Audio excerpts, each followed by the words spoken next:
Duta Besar Amerika Serikat untuk Indonesia Robert Blake hadir berkunjung ke Sumsel selama 3 hari mulai 23 Mei hingga 25 Mei 2016.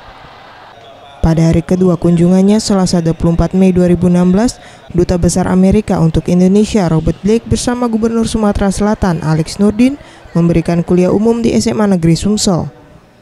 Robert Blake mengatakan kedatangannya ke Sumsel karena tertarik bekerja sama dalam hal pertambangan di wilayah Sumsel. Ia melihat potensi pertambangan di Sumsel cukup menjanjikan. Dan dalam kunjungan kali ini, Kedutaan Amerika Serikat membawa 17 perusahaan dari Amerika Serikat. Terdiri dari perusahaan energi yang memberikan produk dan jasa di bidang energi yang nantinya bersedia bekerja sama dengan Sumatera Selatan.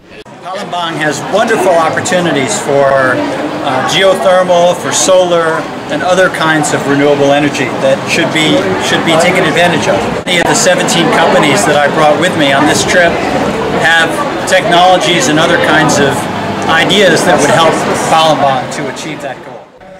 Ia juga menyampaikan mewakili dari 17 perusahaan Amerika Serikat menantikan untuk bicara langsung, diskusi dengan perwakilan pemerintah maupun perwakilan dari perusahaan swasta dalam pengelolaan pertambangan di wilayah Sumsel. Farel Dwi Satria, Safety One Rizky, Sriwijaya TV.